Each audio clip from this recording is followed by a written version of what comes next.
তো আজকে আমরা বানাবো দই কাতলা।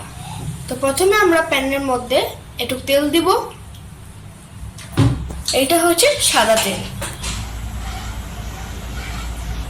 আর আমরা এখন মাছটা দিয়ে দেবো, কিন্তু এটাকে বেশি ফ্রাই করবো না, একটু হালকা ভাবে ফ্রাই করে দেবো। আর এখানে আমরা পেঁয়াজের পেস্ট বানিয়ে নিয়েছি। তেলের মধ্যে দুটো শুকনো লঙ্কা দিব, তেজপাতা আর দুটো লবঙ্গ আর দুটো এলাচ। এখন আমরা এটার মধ্যে পেঁয়াজের পেস্ট ঢালবো। ফ্রেন্ডস, পেঁয়াজটা যতক্ষণ ভাজা হচ্ছে ততক্ষণ আমরা আরেকটা পেস্ট বানিয়ে নিই। তো আমরা পেস্ট বানানোর জন্য প্রথমে ঢালবো কাজু বাদাম, পোস্ত আর সফ।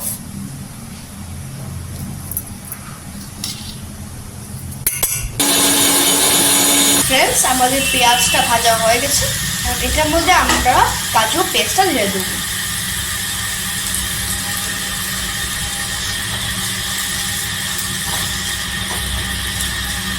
যতক্ষণ না তেলটা ছাড়বে ততক্ষণ আমরা ওটাকে ভালো করে ফ্রাই করব। এখন আমাদের মশলাটার মধ্যে তেল ছেড়ে দিয়েছে। এখন আমরা এটার মধ্যে দই অ্যাড করব। আর দই অ্যাড করার সময় আমরা এটার মধ্যে ফ্লেমটা একটু কম রাখবো। দই দিয়ে আমরা লাগাতে থাকবো, নাইলে দইটা ফেটে যাবে। এখন আমরা এটার মধ্যে মশলা অ্যাড করব।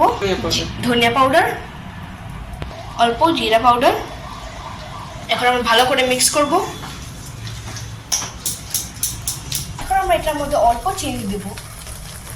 আমাদের মশলা হয়ে গেছে। এখন আমরা এটার মধ্যে জল দেব আর 2-3টা কাঁচা লঙ্কা দেব আমরা।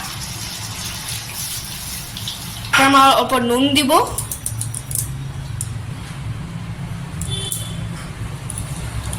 এখন আমরা এটার মধ্যে মাছগুলো দেব।